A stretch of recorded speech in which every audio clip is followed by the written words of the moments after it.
Om Shanti 7 September 2024। परम शिक्षक श्री भगवान उवाच मीठे बच्चे, ज्ञानर तृतीय नेत्र सर्वदा खोला रही थिले मन खुशी रे लोम टांकुरी उठिब, खुशीर पारद चढ़ी रहिब। आजिर प्रश्न, वर्तमान समय रे मनुष्य मानकर दृष्टिशक्ति बहुत दुर्बल हो जाइछि, सेथिपाई सेमानंकु ज्ञान बुझाइबार उपाय कौन? बाबा कहउछन्ति, सेमानंक पाई तुमे एभली बड़ बड़ चित्र सबु तैयारी कर जहाकि सेमाने दूररू ही देखि बुझी जिबे। यही गोलकर बा सृष्टि चक्रर चित्र मध्य बहुत बड़ हेबा दरकार। एहा जेपरी अंधमानंकर पाई आईना सदृश अटे।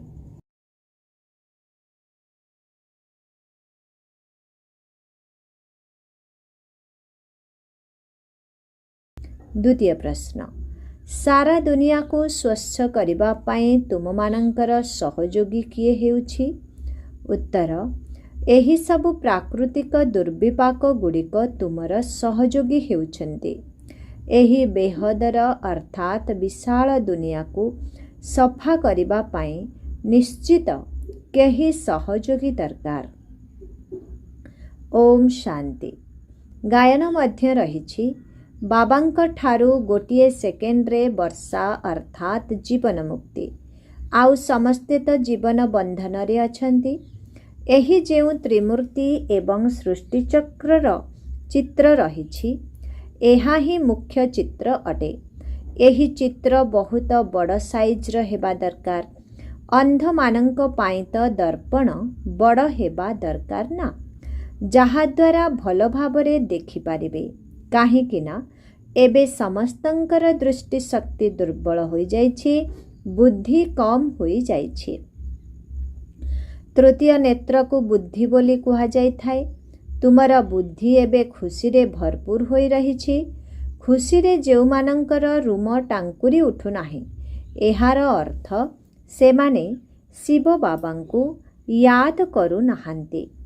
तेबे कहिबा तांकर ज्ञान नेत्र अल्प खोलिछि।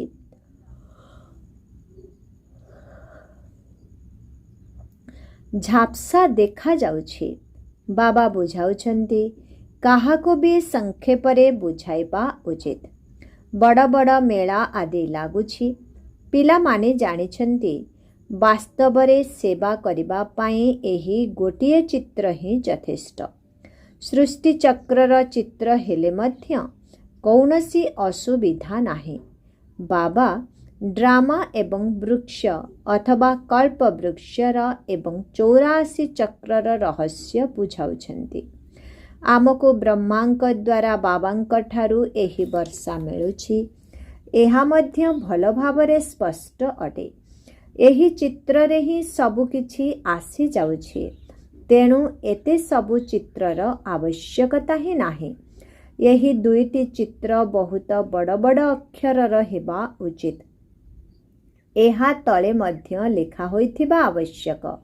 विनाश पूर्वरु ईश्वरीय पितांक ठारू जीवन मुक्ति प्राप्त करिबा आमर जन्म सिद्ध अधिकार अटे।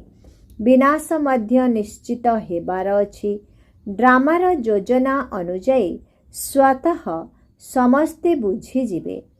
तुमको बुझाइबार मध्य आवश्यकता पड़िब नाही। आमको बेहदर बाबांक ठारू बेहदर वर्षा मिलुछि, एकथा बिल्कुल पक्का मने रहिबा उचित। किंतु माया तुमको भुलाई देउछि। समय बीती चलिछि, गायन मध्य रहिछि ना, बहुत गई।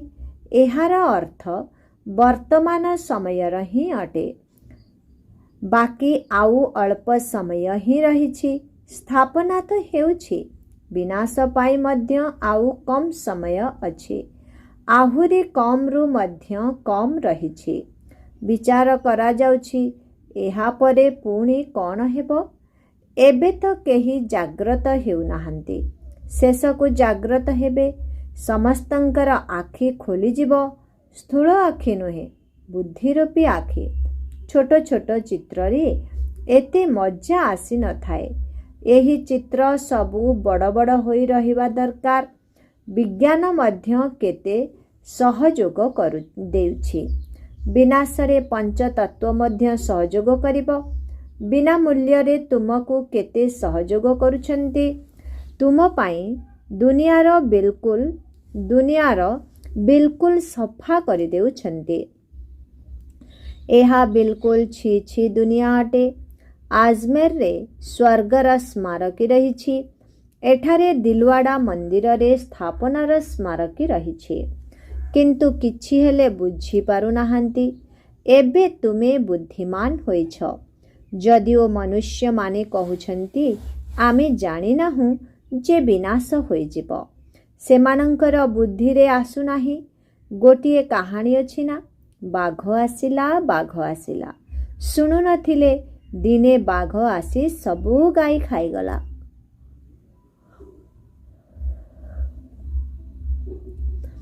ତୁମେ ମଧ୍ୟ କହୁଛ ଏହି ପୁରୁଣା ଦୁନିଆ ଶେଷ ହେଲା କି ହେଲା, ବହୁତ ଗଇ ଥୋଡ଼ି ରହି। ଏହି ସମସ୍ତ ଜ୍ଞାନ ତୁମମାନଙ୍କ ବୁଦ୍ଧିରେ ରହିବା ଉଚିତ। ଆତ୍ମା ହିଁ ଜ୍ଞାନ ଧାରଣ କରିଥାଏ। ବାବାଙ୍କ ଆତ୍ମାରେ ମଧ୍ୟ ଜ୍ଞାନ ଅଛି। ସିଏ ଯେବେ ଶରୀରର ଆଧାର ନେଇଥାନ୍ତି ସେତେବେଳେ ଜ୍ଞାନ ଦେଇଥାନ୍ତି। ନିଶ୍ଚିତ ତାଙ୍କ ପାଖରେ ଜ୍ଞାନ ଅଛି। ସେଥିପାଇଁ ତ ତାଙ୍କୁ ଜ୍ଞାନର ସାଗର ଈଶ୍ୱର ପିତା ବୋଲି କୁହାଯାଉଛି। ସିଏ ସାରା ସୃଷ୍ଟିର ଆଦି ମଧ୍ୟ ଅନ୍ତକୁ ଜାଣିଛନ୍ତି।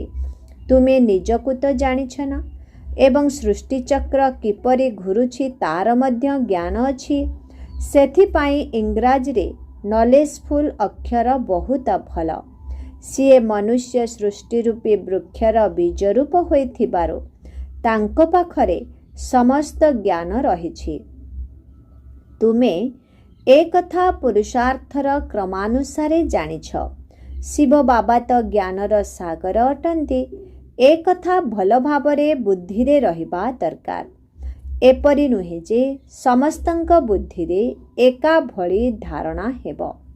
ଯଦିଓ ଏକଥା ଲେଖୁଛନ୍ତି କିନ୍ତୁ କିଛି ବି ଧାରଣା ହେଉନାହିଁ। କେବଳ ନାମକୁ ମାତ୍ର ଲେଖୁଛନ୍ତି କିନ୍ତୁ କାହାକୁ କହିପାରିବେ ନାହିଁ। କେବଳ କାଗଜକୁ କହୁଛନ୍ତି। କାଗଜ ନେଇ କ'ଣ କରିବେ?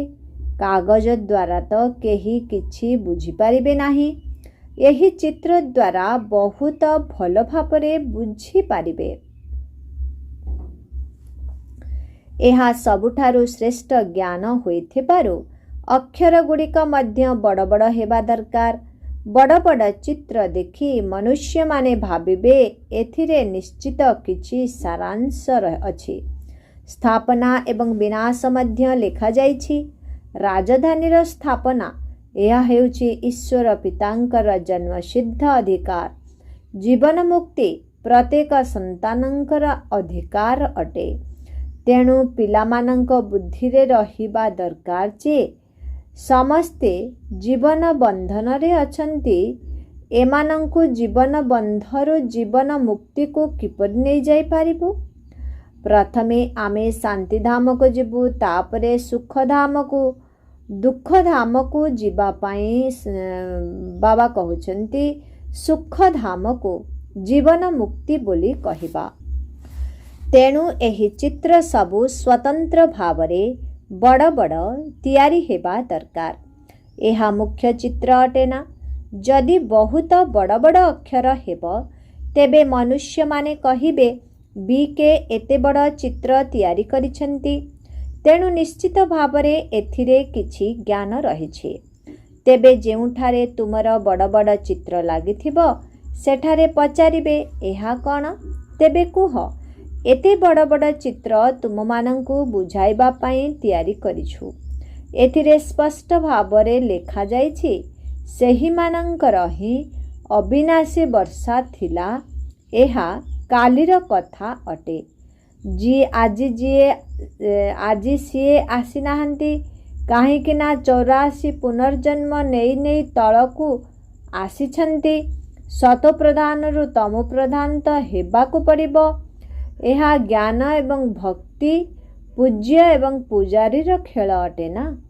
ଅଧା ଅଧାରେ ବିଲକୁଲ ପୁରା ଖେଳ ହେବାର ଅଛି। ତେବେ ଏହିଭଳି ବଡ଼ ବଡ଼ ଚିତ୍ର ତିଆରି କରିବା ପାଇଁ ସାହସ ଦରକାର, ସେବାର ସଉକ ମଧ୍ୟ ରହିବା ଦରକାର। ଦିଲ୍ଲୀର କୋଣେ ଅନୁକୋଣେ ସେବା କରିବା ଉଚିତ।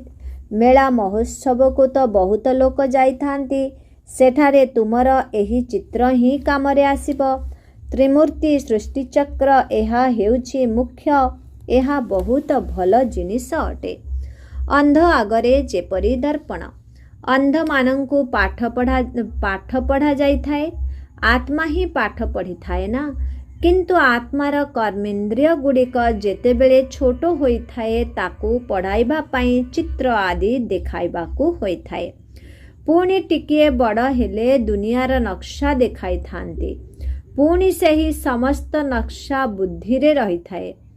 ଏବେ ତୁମ ବୁଦ୍ଧିରେ ସାରା ଡ୍ରାମାର ଚକ୍ର ରହିଛି। ଏତେ ସବୁ ଧର୍ମ ରହିଛି। କିପରି କ୍ରମାନୁସାରେ ଅଛନ୍ତି, ପୁଣି ଚାଲିଯିବେ। ସେଠାରେ ତ ଏକମାତ୍ର ଆଦି ସନାତନ ଦେବୀ ଦେବତା ଧର୍ମ ରହିବ, ଯାହାକୁ ସ୍ୱର୍ଗ ହେଭେନ୍ ବୋଲି କୁହାଯାଏ। ବାବାଙ୍କ ସହିତ ଆତ୍ମା ଯୋଗଯୁକ୍ତ ହେବା ଦ୍ୱାରା ପତିତରୁ ପାବନ ହୋଇଯିବ। ଭାରତର ପ୍ରାଚୀନ ଯୋଗ ପ୍ରସିଦ୍ଧ ଅଟେ। ଯୋଗ ଅର୍ଥାତ୍ ୟାଦ। ବାବା ମଧ୍ୟ କହୁଛନ୍ତି, ମୋତେ ୟାଦ କର। ଏହା କହିବାକୁ ପଡ଼ୁଛି। ଲୌକିକ ପିତାଙ୍କୁ କହିବାକୁ ପଡ଼ିନଥାଏ କି ମୋତେ ମନେ ପକାଅ। ପିଲାମାନେ ସ୍ୱତଃ ବାବା ମମ୍ମା ବୋଲି କହିଥାନ୍ତି। ଇଏ ଲୌକିକ ମାତା ପିତା, ସିଏ ପାରଲୌକିକ, ଯାହାର ଗାୟନ ଅଛି। ତୁମରି କୃପାରୁ ଅସରନ୍ତି ସୁଖ ପାଉଛୁ। ଯେଉଁମାନେ ଦୁଃଖୀ ଅଟନ୍ତି ସେହିମାନେ ହିଁ ଗୀତ ଗାଉଛନ୍ତି। ମୁଖରେ ତ କହିବାର ଆବଶ୍ୟକ ନାହିଁ। ଦୁଃଖରେ ଥିବାରୁ ସମସ୍ତେ ଡାକିଥାନ୍ତି। ଏବେ ତୁମେ ବୁଝିଗଲଣି, ଇଏ ଆମର ମାତା ପିତା ଅଟନ୍ତି। ବାବା କହୁଛନ୍ତି ନା, ଦିନକୁ ଦିନ ମୁଁ ତୁମକୁ ଗୁହ୍ୟ କଥା ଶୁଣାଉଛି। ଆଗରୁ କ'ଣ ତୁମେ ଜାଣିଥିଲ କି ମାତା ପିତା କାହାକୁ କୁହାଯାଉଛି? ଏବେ ତୁମେ ଜାଣୁଛ, ତାଙ୍କୁ ହିଁ ପିତା ବୋଲି କୁହାଯାଉଛି। ବ୍ରାହ୍ମାଙ୍କ ମାଧ୍ୟମରେ ପିତାଙ୍କଠାରୁ ବର୍ଷା ମିଳୁଛି। ତେବେ ମାତା ମଧ୍ୟ ଦରକାର ନା, କାହିଁକି ନା ପିଲାମାନଙ୍କୁ ପୋଷ୍ୟ କରିବାକୁ ହେବ। ଏହି କଥା କାହାରି ବି ଧ୍ୟାନରେ ଆସିବ ନାହିଁ। ତେବେ ବାବା ବାରମ୍ବାର କହୁଛନ୍ତି, ମିଠା ମିଠା ପିଲାମାନେ ବାବାଙ୍କୁ ୟାଦ କରୁଥାଅ। ତୁମକୁ ଲକ୍ଷ୍ୟ ମିଳିଯାଇଛି, ତେଣୁ ତୁମେ ଯେଉଁଆଡ଼େ ବି ଯାଅ, ବିଦେଶକୁ ବି ଯାଅ, 7 ଦିନ କୋର୍ସ କରିଛ, ତାହା ହିଁ ବହୁତ ଅଟେ। ବାବାଙ୍କ ଠାରୁ ତ ବର୍ଷା ନେବାର ଅଛି। ୟାଦ କରିବା ଦ୍ୱାରା ହିଁ ଆତ୍ମା ପବିତ୍ର ହେବ, ସ୍ୱର୍ଗର ମାଲିକ ହୋଇଯିବ। ଏହି ଲକ୍ଷ୍ୟ ତୁମ ବୁଦ୍ଧିରେ ଅଛି, ତେଣୁ ତୁମେ କୁଆଡ଼େ ବି ଯାଇପାରିବ। ଗୀତାର ସମସ୍ତ ଜ୍ଞାନ ଏହି ବ୍ୟାଚରେ ସମାହିତ ହୋଇ ରହିଛି। କାହାକୁ ପଚାରିବାର ଆବଶ୍ୟକତା ନାହିଁ ଯେ କ'ଣ କରିବାକୁ ହେବ। ଯଦି ବାବାଙ୍କ ଠାରୁ ବର୍ଷା ନେବାର ଅଛି, ତେବେ ନିଶ୍ଚିତ ତାଙ୍କୁ ୟାଦ କରିବାକୁ ହେବ। ତୁମେ ଅନେକ ଥର ଏହି ବର୍ଷା ବାବାଙ୍କ ଠାରୁ ନେଇଛ। ଡ୍ରାମାର ଚକ୍ର ପୁନରାବୃତ୍ତି ହୋଇ ଚାଲିଛି। ଅନେକ ଥର ତୁମେ ଶିକ୍ଷକଙ୍କ ପାଖରେ ପାଠ ପଢ଼ି କିଛି ନା କିଛି ପଦ ପ୍ରାପ୍ତ କରିଛ। ପାଠପଢ଼ା ସମୟରେ ବୁଦ୍ଧିଯୋଗ ଶିକ୍ଷକଙ୍କ ସହିତ ରହିଥାଏ ନା। ପରୀକ୍ଷା ଛୋଟ ହେଉ ଅଥବା ବଡ଼, ଆତ୍ମା ତ ପଢ଼ିଥାଏ ନା। ଏହି ବ୍ରହ୍ମାଙ୍କର ଆତ୍ମା ମଧ୍ୟ ପଢ଼ୁଛି। ତୁମକୁ ଶିକ୍ଷକଙ୍କୁ ଏବଂ ଲକ୍ଷ୍ୟକୁ ୟାଦ କରିବାକୁ ହେବ। ସୃଷ୍ଟିର ଚକ୍ରକୁ ବି ବୁଦ୍ଧିରେ ରଖିବାକୁ ହେବ। ବାବା ଏବଂ ବର୍ଷାକୁ ୟାଦ କରିବାକୁ ହେବ। ଦୈବୀ ଗୁଣ ମଧ୍ୟ ଧାରଣ କରିବାକୁ ହେବ। ଯେତେ ଧାରଣ କରିବେ ସେତେ ଉଚ୍ଚ ପଦ ପାଇବେ। ଯଦି ଭଲ ଭାବରେ ୟାଦ କରୁଥିବେ, ତେବେ ଏଠାକୁ ଆସିବା ମଧ୍ୟ କ'ଣ ଦରକାର। କିନ୍ତୁ ତଥାପି ବି ଆସୁଛନ୍ତି। ଭାବୁଛନ୍ତି ଏଭଳି ଉଚ୍ଚ ବାବା ଯାହାଙ୍କଠାରୁ ଏତେ ବେହଦର ବର୍ଷା ମିଳୁଛି, ତାଙ୍କ ସହିତ ମିଶିକରି ଆସିବୁ। ମନ୍ମନା ଭବର ମନ୍ତ୍ର ନେଇ ସମସ୍ତେ ଆସୁଛନ୍ତି। ତୁମକୁ ତ ବହୁତ ଶ୍ରେଷ୍ଠ ମନ୍ତ୍ର ମିଳୁଛି। ସାରା ଜ୍ଞାନ ତ ଭଲ ଭାବରେ ବୁଦ୍ଧିରେ ରହିଛି। ଏବେ ତୁମେମାନେ ବୁଝୁଛ ଯେ ବିନାଶୀ ରୋଜଗାର ପଛରେ ଅଧିକ ସମୟ ନଷ୍ଟ କରିବାର ନାହିଁ। ସେ ସବୁ ତ ମାଟିରେ ମିଶିଯିବ। ବାବାଙ୍କୁ କ'ଣ କିଛି ଆବଶ୍ୟକତା ଅଛି? କିଛି ବି ନୁହେଁ। ଯାହା କିଛି ଖର୍ଚ୍ଚ ଆଦି କରୁଛନ୍ତି ତାହା ନିଜ ପାଇଁ ହିଁ କରୁଛନ୍ତି। ଏଥିରେ ତୁମର ପଇସାଟିଏ ବି ଖର୍ଚ୍ଚ ହେଉନାହିଁ। ତୁମକୁ ତ ଲଢ଼େଇ ପାଇଁ ଗୋଳା ବାରୁଦ ବା ଟ୍ୟାଙ୍କ ଆଦି କିଣିବାର ନାହିଁ। କିଛି ବି ନୁହେଁ। ତୁମେ ଲଢ଼େଇ କରୁଛ, କିନ୍ତୁ ସାରା ଦୁନିଆଠାରୁ ଗୁପ୍ତ ଅଟ। ସେହିପରି ତୁମର ଲଢ଼େଇ ଦେଖ କିପରି ଆଶ୍ଚର୍ଯ୍ୟଜନକ। ଏହାକୁ କୁହାଯାଏ ଯୋଗବଳ। ଏସବୁ ଗୁପ୍ତ କଥା ଅଟେ। ଏଥିରେ କାହାକୁ ମାରିବା ଦରକାର ନାହିଁ। ତୁମକୁ କେବଳ ବାବାଙ୍କୁ ମନେ ପକାଇବାର ଅଛି। ଦୁନିଆର ସମସ୍ତ ମନୁଷ୍ୟଙ୍କର ମୃତ୍ୟୁ ଡ୍ରାମାରେ ନିର୍ଦ୍ଧାରିତ ହୋଇ ରହିଛି। ପ୍ରତ୍ୟେକ 5000 ବର୍ଷ ପରେ ତୁମେ ଯୋଗବଳ ଜମା କରିବା ପାଇଁ ପାଠ ପଢ଼ୁଛ। ପାଠ ପଢ଼ା ଶେଷ ହେଲା। ତାପରେ ପୁଣି ନୂଆ ଦୁନିଆରେ ପ୍ରାରବ୍ଧ ଦରକାର। ପୁରୁଣା ଦୁନିଆର ବିନାଶ ପାଇଁ ଏହି ପ୍ରାକୃତିକ ବିପର୍ଯ୍ୟୟ ଦରକାର। ଗାୟନ ମଧ୍ୟ ଅଛି ନା, ନିଜ କୁଳର ବିନାଶ କିପରି କରୁଛନ୍ତି। ଏହା କେତେ ବିଶାଳ ବଂଶ ଅଟେ। ଏଥିରେ ସାରା ୟୁରୋପ ଆସିଯାଉଛି। ଭାରତ ଅଲଗା ଗୋଟିଏ କୋଣରେ ରହିଛି। ବାକି ସବୁ ସମାପ୍ତ ହୋଇଯିବ। ଯୋଗବଳ ଦ୍ୱାରା ତୁମେ ସାରା ବିଶ୍ୱ ଉପରେ ବିଜୟ ପ୍ରାପ୍ତ କରୁଛ। ତୁମକୁ ଏହି ଲକ୍ଷ୍ମୀ ନାରାୟଣଙ୍କ ଭଳି ପବିତ୍ର ମଧ୍ୟ ହେବାକୁ ପଡ଼ିବ। ସେଠାରେ ବିକାରୀ ଦୃଷ୍ଟି ହିଁ ରହିବ ନାହିଁ। ଆଗକୁ ଗଲେ ତୁମକୁ ବହୁତ ସାକ୍ଷାତକାର ହେବ। ନିଜ ଦେଶର ନିକଟତର ହେଲେ ଦୂରରୁ ସେ ଦେଶର ଦୃଶ୍ୟ ସବୁ ଦୃଶ୍ୟମାନ ହୋଇଥାଏ ନା। ତେଣୁ ଖୁସି ହୋଇଥାନ୍ତି ଯେ ଏବେ ଯାଇ ଆମେ ନିଜର ଘର ପହଞ୍ଚିବୁ। ତୁମେ ମଧ୍ୟ ଘରକୁ ବାହାରିଲଣି, ପୁଣି ନିଜର ସୁଖଧାମକୁ ଆସିବ। ଆଉ ବାକି ଅଳ୍ପ ସମୟ ଅଛି। ସ୍ୱର୍ଗରୁ ବିଦାୟ ନେବା କେତେ ସମୟ ହୋଇଗଲାଣି। ଏବେ ପୁଣି ସ୍ୱର୍ଗ ନିକଟତର ହୋଇଗଲାଣି। ତୁମର ବୁଦ୍ଧି ଉପରକୁ ଚାଲିଯାଉଛି। ତାହା ହେଉଛି ନିରାକାରୀ ଦୁନିଆ, ଯାହାକୁ ବ୍ରହ୍ମାଣ୍ଡ ମଧ୍ୟ କୁହାଯାଉଛି। ଆମେମାନେ ସେଠାକାର ବାସିନ୍ଦା ଅଟୁ। ଏଠାରେ ଆମେ 84 ଜନ୍ମର ପାଠ କରିଲୁ।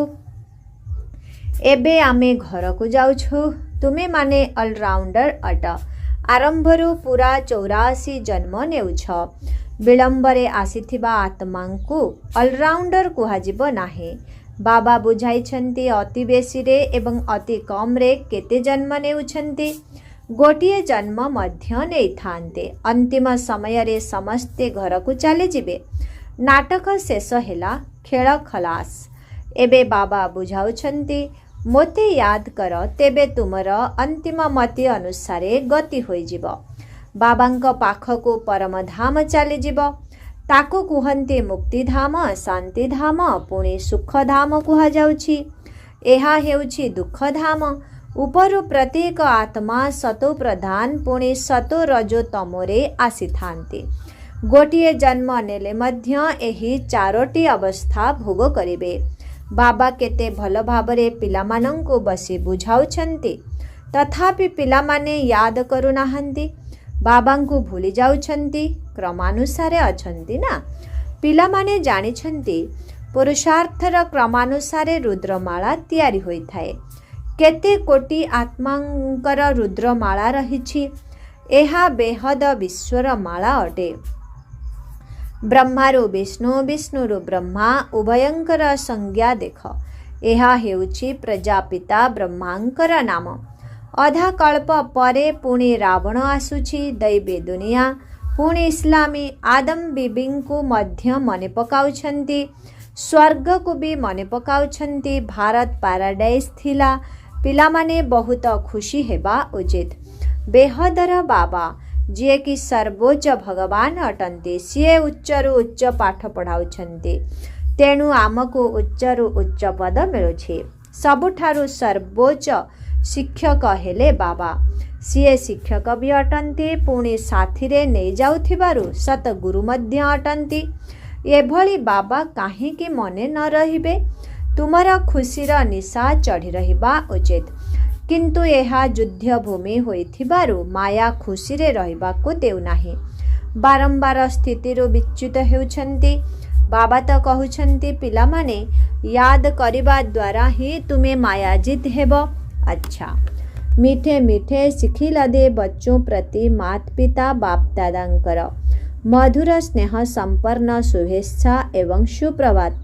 आत्मिक पितांकर आत्मिक संतान मानंकु नमस्ते। आत्मिक संतान मानंकर आत्मिक पितांकु ओम शांति। नमस्ते नमस्ते नमस्ते नमस्ते। शुक्रिया बाबा, शुक्रिया। ओम शांति। धारणा पाई मुख्य सार 1 नंबर। बाबा जहाँ सबू शिखाउछंती सेगुड़ी को कार्यकारी करबाकू हेब, केवल कागजरे लेखि रखिबार नाही। विनाश पूर्वरु जीवन बंधनरु जीवन मुक्त पद प्राप्त करबाकू हेब।